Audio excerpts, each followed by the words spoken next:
पार्वतीप्रियपुत्राय पूर्वा सन्ध्या प्रवर्तते।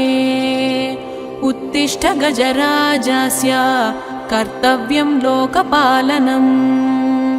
पार्वतीप्रियपुत्राय पूर्वा सन्ध्या प्रवर्तते।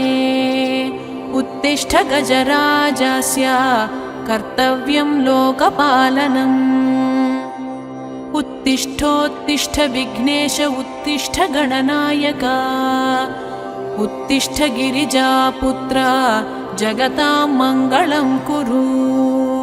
उत्तिष्ठोत्तिष्ठ विघ्नेश उत्तिष्ठ गणनायक। उत्तिष्ठ गिरिजापुत्र जगतां मङ्गलं कुरु। श्रीकाणिपाकवरसिद्धिविनायकत्वं प्रीत्या जजागृहि कुरु प्रियमङ्गलानि। त्रैलोक्यरक्षणकराणि महोज्ज्वलानि। श्रीमद्विनायक विभो तव सुप्रभातम्। श्रीकाणिपाकवरसिद्धिविनायकत्वं प्रीत्या जजागृहि कुरु प्रियमङ्गलानि। त्रैलोक्यरक्षणकराणि महोज्ज्वलानि। श्रीमद्विनायक विभो तव सुप्रभातम्। श्रीमद्विहारपुरवास शिवात्मजाता कूपोद्भवाद्भुतविलास स्वयंभुमूर्ते। श्रीदेवशङ्खलिखिताश्रितपादपद्मा श्रीमद्विनायक विभो तव सुप्रभातम्। श्रीनारिकेळवनशोभितपुष्टिगात्र क्षीराभिषिक्तशुभविग्रहतत्त्वमूर्ते। दिव्याङ्गमूषिकसुवाहनमोदरूप श्रीमद्विनायक विभो तव सुप्रभातम्। श्रीकाणिपाकवरभूतलवासतुष्ट हे आदिपूज्य अरुणारुणभानुतेज। प्राचीदिशाम्बरमिदं रविकान्तिनिष्ठम् श्रीमद्विनायक विभो तव सुप्रभातम्।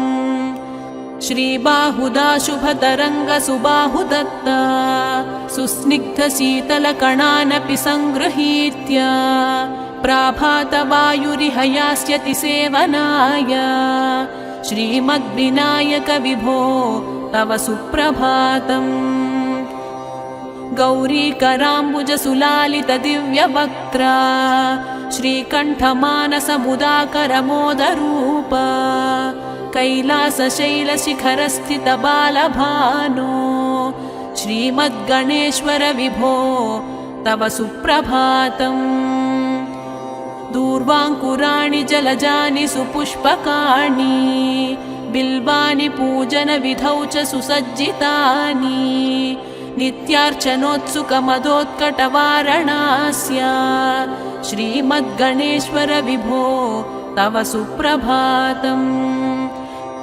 हृत्कूपमध्यसमुपस्थितचित्स्वरूप कूटस्थतत्त्वमिदमेव हि बोधनेन त्वामत्र भासि विदधासि समस्तशोभान् श्रीमद्गणेश्वर विभो तव सुप्रभातम्। श्रीमुद्गलाख्यमुनिसन्नुतसच्चरित्र वासिष्ठगृत्समदमुख्य ऋषीश्वरीड्या वेदोक्तदेवगणमन्त्रगणाधिनाथ श्रीमद्गणेश्वर विभो तव सुप्रभातम्। ऋग्वेदकीर्तितगणाधिपज्येष्ठराज त्वं ब्रह्मणस्पतिरिति प्रकटीकृतोऽसि। आथर्वशीर्षमनुमन्त्रितदिव्यमूर्ते श्रीमद्गणेश्वर विभो तव सुप्रभातम्। ब्रह्मादिदेव परिकीर्तितवेदपाठाः त्वच्छूर्पकर्णकुहरौ प्रविशन्ति देवाः। श्रुत्याधुनैव परिपालय धर्मसङ्घान् श्रीवल्लभेश भगवन् तव सुप्रभातम्। हेरम्बलम्बजठराद्भुतदिव्यगात्र प्रारम्भपूजनमिदं दयया गृहीत्वा सर्वाशुभानि परिनाशय शर्वपुत्रा श्रीवल्लभेश भगवन् तव सुप्रभातम् भानुदयेन न हि दृश्यति चन्द्रबिम्बम् त्वत्पालदेशशशिरेव विभाति नित्यम् सत्यस्वरूपनिगमागमसन्नुताङ्घ्रे श्रीवल्लभेश भगवन् तव सुप्रभातम् कालाग्निरुद्रसुतकालनियामकत्वम् कालानुकूलफलदोऽसि कलामयोऽसि कल्याणकारककलाधरशेखरोऽसि श्रीवल्लभेश भगवन् तव सुप्रभातम् उग्रस्वरूप रिपुनाशक उग्रपुत्र सौम्योऽसि सोमविनुतोऽसि प्रशान्तरूप सर्वेश सर्वफलकारक शर्वमूर्ते श्रीवल्लभेश भगवन् तव सुप्रभातम् दारिद्र्यदुःखभयभञ्जन दक्ष स्वामिन् तारुण्यविग्रहधनादिफलप्रदायिम् लावण्यमञ्जुलकलान्वितरञ्जितास्य हे विघ्ननाथ भगवन् तव सुप्रभातम् गम्भीजतुष्टगणराजगकारपूज्य गान्धर्वगानपरिवर्तितनादमूर्ते गाङ्गेयगण्यगणिताधिककलास्वरूप श्रीमद्विनायक विभो तव सुप्रभातम् मूलादिचक्रनिलयाच्युतयोगमूर्ते त्वामादिदेवमनुचिन्त्य तरन्ति भक्ताः रागादिदोषपरिहारक वेदवेद्या हे विघ्ननाथ भगवन् तव सुप्रभातम् लक्ष्म्यादिशक्तियुत शक्तिगणेश्वरोऽसि दिव्याक्षरोऽसि शुभमन्त्रविराजितोऽसि तन्त्रादिभिर्नुतनतेष्टदवल्लभेश हे विघ्ननाथ भगवन् तव सुप्रभातम् नागोपवीतधरनाथ विनोदचित्ता नागास्य नाशितमहाघनतानुरक्ता आनन्दतुन्दिलतनो बहिरान्तरस्था हे विघ्ननाथ भगवन् तव सुप्रभातम् भद्रे भवक्त्र नवभद्रद भद्रतेज रुद्रप्रियात्मजमद्रदवशक्तियुक्ता अद्रीशजा मधुरवत्सलता निधाना हे विघ्ननाथ भगवन् तव सुप्रभातम् सर्वार्थसिद्धिफलदायक बुद्धिदायिन् विघ्नाद्रिवज्रपरिपूज्य चतुर्थीकाले भद्रं पदं दिशसि भक्तगणार्थितोऽसि हे विघ्ननाथ भगवन् तव सुप्रभातम् बालादिभव्यबहुरूपधरोऽसि देव चिन्तामणिस्त्वमसि सर्वफलप्रदोऽसि त्वन्नाम दिव्यमणिरस्ति जगद्दिताय हे विघ्ननाथ भगवन् तव सुप्रभातम् हे काणिपाकगणराट् तव सुप्रभातम् ये मानवान् प्रतिदिनं प्रपठन्ति भक्त्या तानेकविंशतिकुलान् परिपालय त्वम् इत्थं वदन्ति विबुधाः करुणार्द्रचित्ताः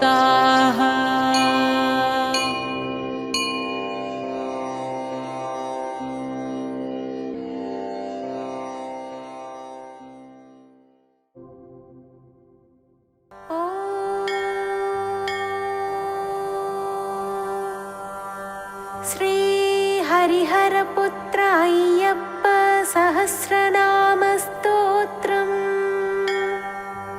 अस्य श्री हरिहरपुत्र सहस्रनाम स्तोत्रमाला मन्त्रस्य अर्धनारीश्वर ऋषिः अनुष्ठुप् छन्दः श्री हरिहरपुत्रो देवता ह्रां बीजं ह्रीं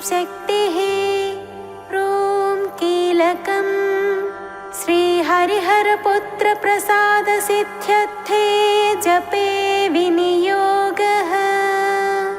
न्यासः ह्रामङ्गुष्ठाभ्यां नमः। ह्रीं तज्जनेभ्यां नमः। ह्रूं मध्यमाभ्यां नमः। ह्रैं अनामिकाभ्यां नमः। ह्रौं कनिष्ठिकाभ्यां नमः। ह्रः करतलकरपृष्ठाभ्यां नमः। एवं हृदयादिन्यासः। ध्यानम् ध्यायेदुमापतिरमापतिभाग्यपुत्रम् वेत्रोज्ज्वलत्करतलं भसिताभिरामम् विश्वैकवस्य वपुषं मृगया विनोदम् वाञ्छानुरूपफलदं वरभूतनाथम् आश्यामकोमलविशालतनुं विचित्र वासोऽवसानमरुणोत्पलवामहस्तम् उत्तुङ्गरत्नमकुटं कुटिलाग्रकेशम् शास्तारमिष्टवरदं शरणं प्रपद्ये। स्तोत्रम्। शिवपुत्रो महातेजः शिवकार्यधुरन्धरः शिवप्रदः शिवज्ञानी शैवधर्मसुरक्षकः शङ्खधारी सुराध्यक्षश्चन्द्रमौळिः सुरोत्तमः कामेशः कामतेजस्वी कामादिफलसंयुतः कल्याणः कोमलाङ्गश्च कल्याणफलदायकः करुणाप्तिः कर्मदक्षः करुणारससागरः जगत्प्रियो जगद्रक्षो जगदानन्ददायकः जयादिशक्तिसंसेव्यो जनाह्लादो जगेशुकः जितेन्द्रियो जितक्रोधो जितदेवारिसङ्घकः जैमिन्यादृशसंसेव्यो जरामरणनाशकः जनार्दनसुतो ज्येष्ठो ज्येष्ठादिगणसेवितः जन्महीनो जितामित्रो जनकेनाभिपूजितः परमेष्ठे पशुपतिः पङ्कजासनपूजितः पुरहन्ता पुरत्राता परमैश्वर्यदायकः पवनादिसुरैः सेव्यः पञ्चब्रह्मपरायणः पार्वतीतनयो ब्रह्म परानन्दः परात्परः ब्रह्मिष्ठो ज्ञाननिरतो गुणागुणनिरूपकः गुणाध्यक्षो गुणनिधिः गोपालेनाभिपूजितः गोरक्षको गोधनदो गजारूढो गजप्रियः गजग्रीवो गजस्कन्धो गभस्तिर्गोपतिप्रभुः ग्रामपालो गजाध्यक्षो दिग्गजेनाभिपूजितः गणाध्यक्षो गणपतिर्गवाम्पतिरहत्पतिः जटाधरो जलनिभो जैमिन्यैरभिपूजितः जलन्धरनिहन्ता च सोणाक्षः सोणवासकः सुराधिपः शोकहन्ता शोभाक्षः सूर्यतेजसः सुराचितः सुरैर्वन्द्यः सोणाङ्गः साल्मलीपतिः सुज्योतिः शरवीरज्ञः शरच्चन्द्रनिभाननः सनकादिमुनिध्येयः सर्वज्ञानप्रदो विभुः हलायुधो हंसनिभो हा हा हो हो मुखस्तुतः हरिर्हरप्रियो हंसो हरियक्षासनतत्परः पावनः पावकनिभो भक्तपापविनाशनः भसिताङ्गो भयत्राता भानुमान् भयनाशनः त्रिपुण्ड्रकस्त्रिनयनस्त्रिपुण्ड्राङ्कितमस्तकः त्रिपुरज्ञो देववरो देवारिकुलनाशकः देवसेनाधिपस्तेजस्तेजो रासिद्धसाननः दारुणो दोषहन्ता च दोर्दण्डो दण्डनायकः धनुष्पाणिद्धराध्यक्षो धनिको धर्मवत्सलः धर्मज्ञो धर्मनिरतो धनुः शास्त्रपरायणः स्थूलकर्णस्थूलतनुस्थूलाक्षस्थूलबाहुकः तनुत्तमस्तनुत्राणस्तारकस्तेजसाम्पतिः योगीश्वरो योगनिधिर्योगीशो योगसंस्थितः मन्दारवाटिकामत्तो मलयाचलवासभोः मन्दारकुसुमप्रख्यो मन्दमारुतसेवितः महाभासो महावक्षा मनोहरमदाचितः महोन्नतो महाकायो महानेत्रो महाहनुः मारुत्पूज्यो मानधनो मोहनो मोक्षदायकः मित्रो मेधामहौजस्वी महावर्षप्रदायकः भाषको भाष्यशास्त्रज्ञो भानुमान् भानुतेजसः भिषग्भवानिपुत्रश्च भवतारणकारणः नीलाम्बरो नीलनिभो नीलग्रीवो निरञ्जनः नेत्रत्रयो निषादज्ञो नानारत्नोपशोभितः रत्नप्रभो रमापुत्रो रमया परितोषितः राजसेव्यो राजधन रणदोर्दण्डमण्डितः रमणो रेणुकासेव्यो रजनीचरधारणः ईशानैभराट्सेव्य ईषणात्रयनाशनः इडावासो हेमनिभो हैमप्राकारशोभितः हयप्रियो हयग्रीवो हंसो हरिहरात्मजः हाटकस्फटिकप्रख्यो हंसारूढेन सेवितः वनवासो वनाध्यक्षो वामदेवो वराननः वैवस्वतपतिर्विष्णु विराड्रूपो विशाम्पतिः वेणुनादो वरग्रीवो वराभयकरान्वितः वच्चस्वी विपुलग्रीवो विपुलाक्षो विनोदवान्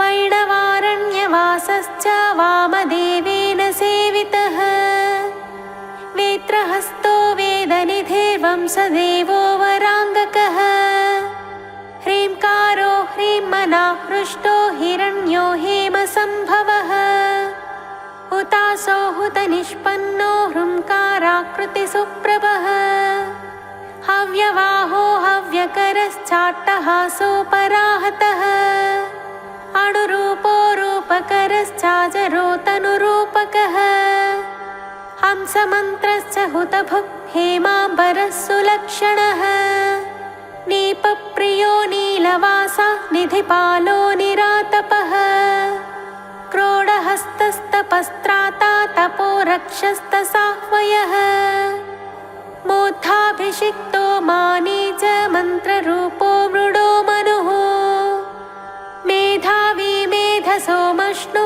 मकरो मकरालयः मार्ताण्डो मञ्जुकेशश्च मासपालो महौषधिः श्रोत्रियश्चोभमानश्च सविता सर्वदेशिकः चन्द्रहासश्च मत्सिक्तः शशिभासः समाधिकः सुदन्तः सुकपोलश्च षड्वर्णसम्पदोऽधिपः गरळः कालकण्ठश्च गोनेता गोमुखप्रभुः कौशिकः कालदेवश्च क्रोशकः कौञ्चभेदकः क्रियाकरः कृपालुश्च करवीरकरेरुरः कन्दर्पदर्पहारी च कामदाता कपालकः कैलासवासो वरदो विरोचनो विभावसुः बभ्रुवाहो बलाध्यक्ष फणामणिविभूषणः सुन्दरः सुमुखस्वच्छ सभासश्च सभाकरः शरानिवृत्तः सक्राप्तः शरणागतपालकः तीक्ष्ण तीक्ष्णदंष्ट्रो दीर्घजिह्व पिङ्गलाक्ष पिशाचः अभेद्यश्चाङ्गदाढ्यश्च भोजपालोऽथ भूपतिः कृध्रनासो विषह्यश्च दिग्देहो दैन्यदाहकः बडबापूरितमखो व्यापको विषमोचकः हसन्तः समरक्रुद्धः पुङ्गवः पङ्कजासनः विश्वदर्पो निश्चिताज्ञो नागाभरणभूषितः भरतो भैरवाकारो भरणो वामनक्रियः सिंहास्य सिंहरूपश्च सेनापतिः सकारकः सनातनः सिद्धरूपे सिद्धधर्मपरायणः आदित्यरूपश्चापद्मश्चामृताब्धिनिवासभूः युवराजो योगिवर्या उषस्तेजावुडुप्रभः देवादिदेवो दैवज्ञस्ताम्रोष्ठस्ताम्रलोचनः पिङ्गलाक्षः पिञ्छचूडः फणामणिविभूषितः भुजङ्गभूषणो भोगो भोगानन्दकरो व्ययः पञ्चहस्तेन सम्पूज्य पञ्चबाणेन सेवितः भवः सर्वो भानुमयः प्राजापत्यस्वरूपकः स्वच्छन्दश्चन्दः शास्त्रज्ञो दान्तो देवमनुप्रभुः दशभुक् च दशाध्यक्षो दानवानां विनाशनः सहस्राक्षः शरोत्पन्नः शतानन्दसमागमः गृध्रात्रिवासो गम्भीरो गन्धग्राहो गणेश्वरः गोमेधो गण्डकावासो गोकुलैः परिवारितः परिवेशः पदज्ञानी प्रियङ्गुत्रुमवासकः गुहावासो गुरुवरो वन्दनीयो वदान्यकः वृत्ताकारो वेणुपाणिर्वीणादण्डधरो हरः हैमीट्यो होतृसुभगो हौत्रज्ञश्चौजसाम्पतिः पवमानः प्रजातन्तुप्रदो दण्डविनाशनः निमीढ्यो निमिषार्थज्ञो निमिषाकारकारणः लिगुडाभो लीडाकारो लक्ष्मीवन्द्यो वरप्रभुः इडाज्ञः पिङ्गलावासः सुषुम्ना मध्यसम्भवः भिक्षाटनो भीमवच्चा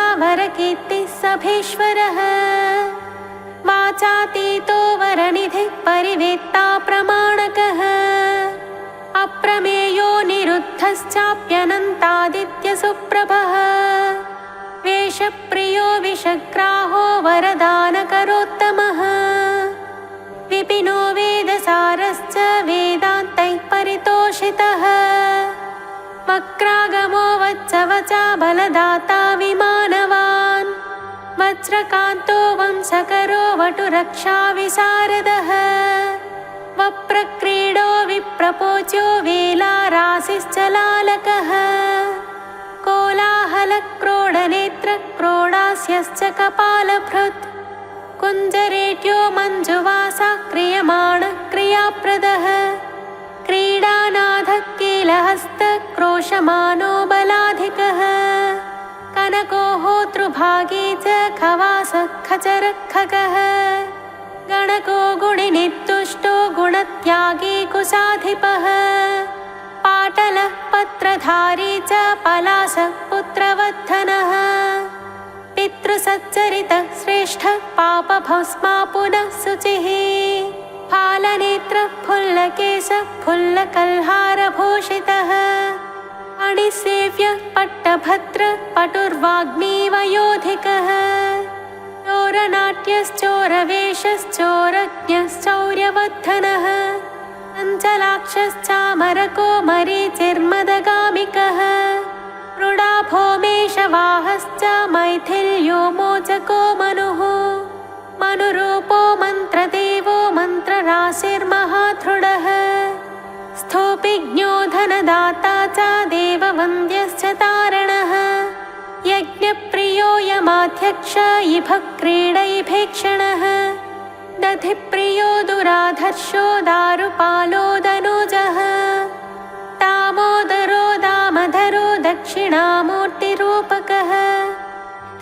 पूज्यः शङ्खकर्णश्चन्द्रचूडो मनुप्रियः गुडरूपो गुडाकेशः कुलधर्मपरायणः कालकण्ठो गाढगात्रो गोत्ररूपः कुलेश्वरः आनन्दभैरवाराध्यो हयमेधफलप्रदः दध्यन्नासक्तहृदयो गुडान्नप्रीतमानसः घृतान्नासक्तहृदयो गौराङ्गो गर्वभञ्जकः गणेशपूज्यो गगनः गणानां पतिरोचितः छद्महीनस्य शिरधः शत्रूणां पतिरङ्गिराः चराचरमयः शान्तः शरभेशस्य तातपः वीराराध्यो वक्रगमो वेदाङ्गो वेदपारगः पर्वतारोहणः पूषा परमेशः प्रजापतिः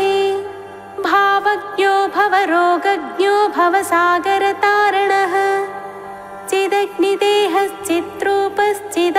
चिदग्निदेहश्चिद्रूपश्चिदानन्दश्चिदाकृतिः नाट्यप्रियो नरपतिर्नरनारायणाचितः निषादराजो निहारो नेष्टानिष्ठुरभाषणः निम्नप्रियो नीलनेत्रो नीलाङ्गो नीलकेशकः सिंहाक्षः सर्वविघ्नेशः सामवेदपरायणः सनकादिमुनिध्येयः सर्वरीशः षडाननः स्वरूपः सुलभस्वर्गः सचेनाथेन पूजितः काकिनः कामदहनो दग्धपापोधराधिपः दामग्रन्थे शतस्त्रीशस्तन्त्रीपालश्च तारकः ताम्राक्षस्तीक्ष्णदंश्रश्च तिलभोज्यस्तिलोदरः मूण्डकर्णो मृडाधीशो मेरुवर्णो महोदरः माताण्डभैरवाराध्यो मणिरूपो मरुद्वः माशप्रियो मधुपानो मृणालो मोहिनीपतिः महाकामेशतनयो माधवो मदगर्वितः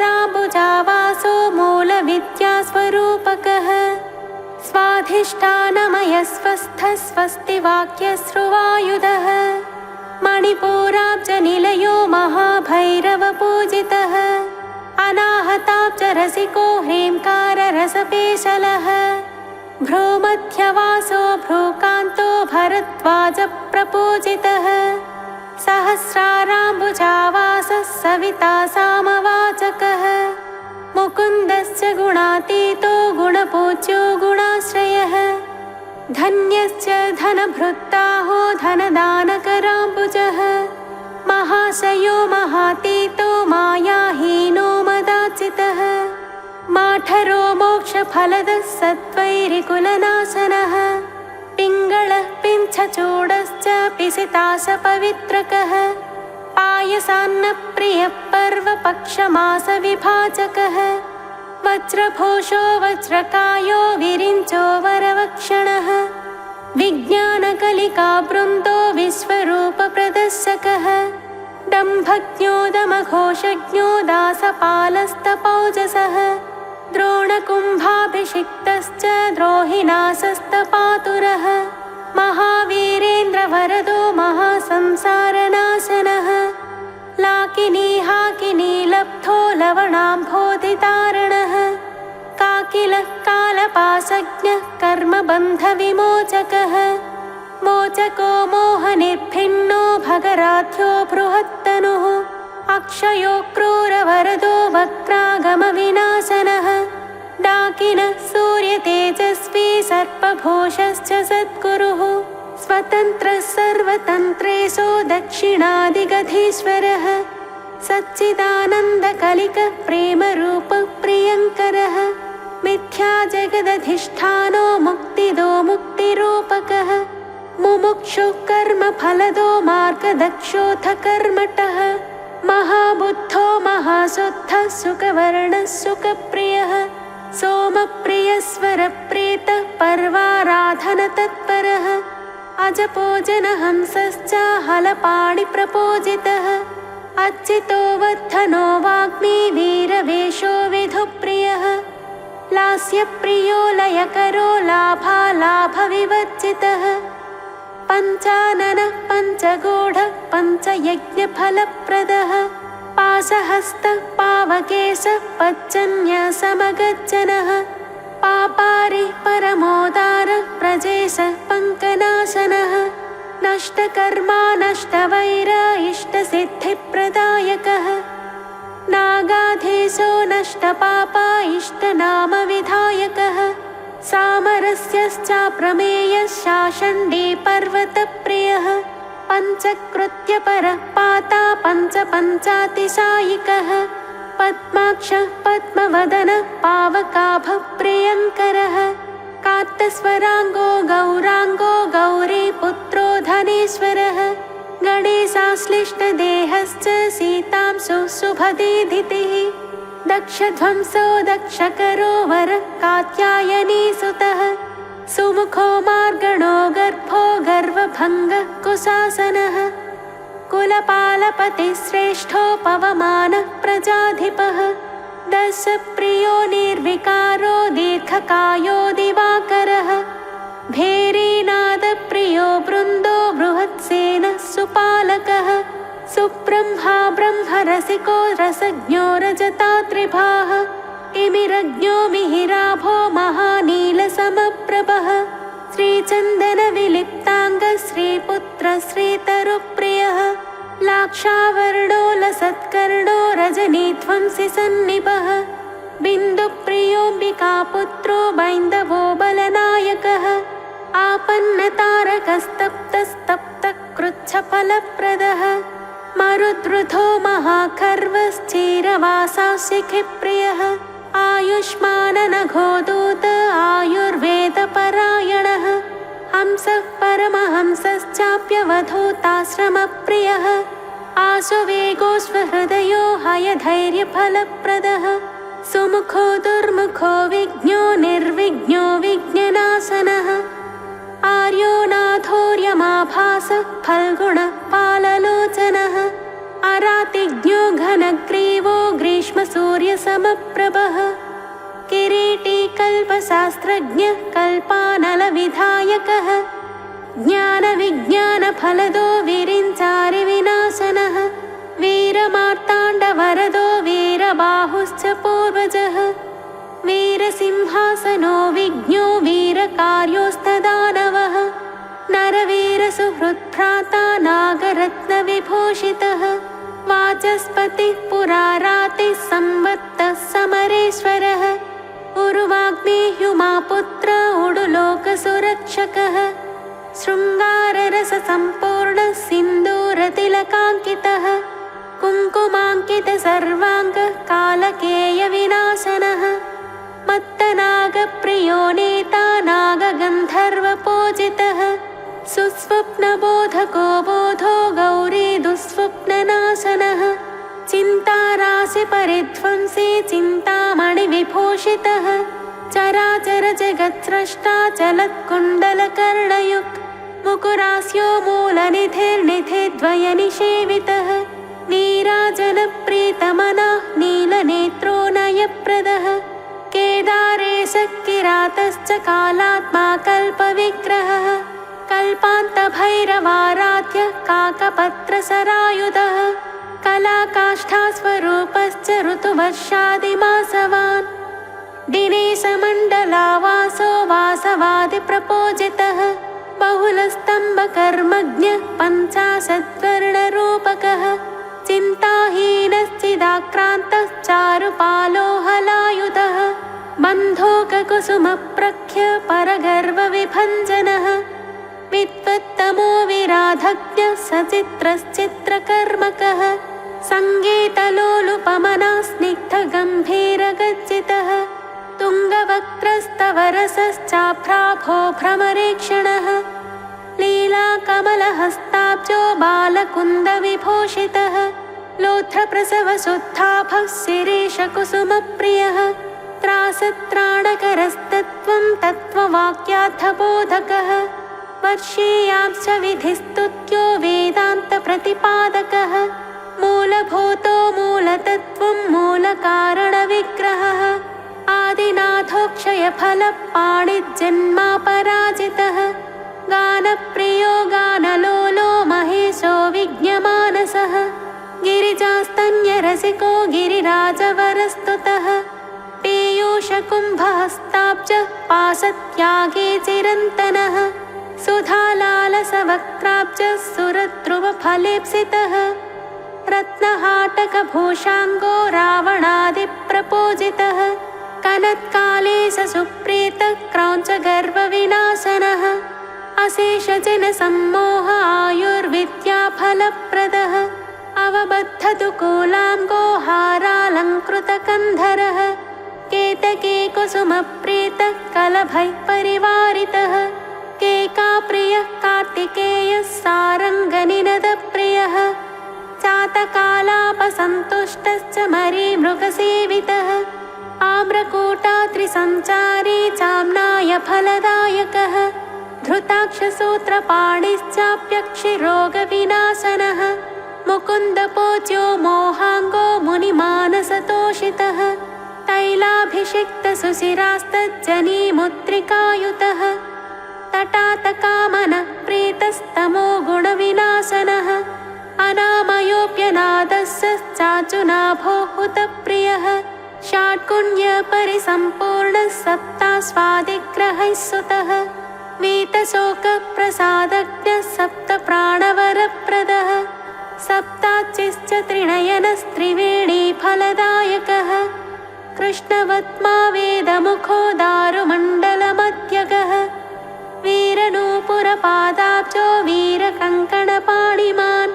विश्वमूर्तिः शुद्धमुखः शुद्धभस्मानुलेपनः शुम्भध्वंसिनी सम्पूज्यो रक्तबीजकुलान्तकः निषादादिस्वरप्रेतः नमस्कारफलप्रदः भक्तारिपञ्चतादायी सज्जीकृतसरायुधः अभयङ्करमन्त्रज्ञः कुब्जिकामन्त्रविग्रहः धूम्रास्त्रश्चोग्रतेजस्वी दशकण्ठविनाशनः आशुगायुधहस्ताब्जो गदायुधकराम्बुजः पाशायुधसुपाणिश्च कपालायुधसद्भुजः सहस्रशीर्षवदनः सहस्रद्वयलोचनः नानाहेतिधनुष्पाणिः नानास्रग्भूषणप्रियः आस्यामकोमलतनूरारक्तापाङ्गलोचनः द्वादशाहक्रतुप्रीतः पौण्डरीकफलप्रदः आप्तोर्यामक्रतुमयश्चयनादिफलप्रदः पशुबन्धस्य फलदो वाजपेयात्मदैवतः आब्रह्मकीटजननावनात्मा चम्पकप्रियः पशुपाशविभागज्ञः परिज्ञानप्रदायकः कल्पेश्वरः कल्पवर्यो जातवेदा प्रभाकरः कुम्भेश्वरः कुम्भपाणि कुङ्कुमाक्तललाटकः शिलेध्रपत्रसङ्काशः सिंहवक्त्रप्रमद्दनः कोकिलक्वणनाकर्णे कालनाशनतत्परः नैयायिकमतज्ञश्च बौद्धसङ्घविनाशनः धृतहेमाब्जपाणिश्च होमसन्तुष्टमानसः पितृयज्ञस्य फलदः पितृवच्चनरक्षकः पदातिकर्मनिरतः पृषदाज्यप्रदायकः महासुरवधोद्युक्तस्वास्त्रप्रत्यस्त्रवर्षकः महावर्षतिरोधानः नागाधृतकराम्बुजः नमः स्वाहावषट्वौषट्पल्लवप्रतिपादकः महिरः शत्रुसग्रीवो महिरः शत्रुसस्थवः तन्त्रे वादनहस्ताग्रः सङ्गीतप्रीतमानसः चिदंशमुकुरावासो मणिकूटात्रिसञ्चरः लीलासञ्चारतनुको लिङ्गशास्त्रप्रवर्तकः राकेन्दुद्युतिसम्पन्नो यागकर्मफलप्रदः मैनाकगिरिसञ्चारे मधुवंशविनाशनः तालखण्डपुरावासः तमालनिभतैजसः इति श्रीहरिहरपुत्रसहस्रनामस्तोत्रम्।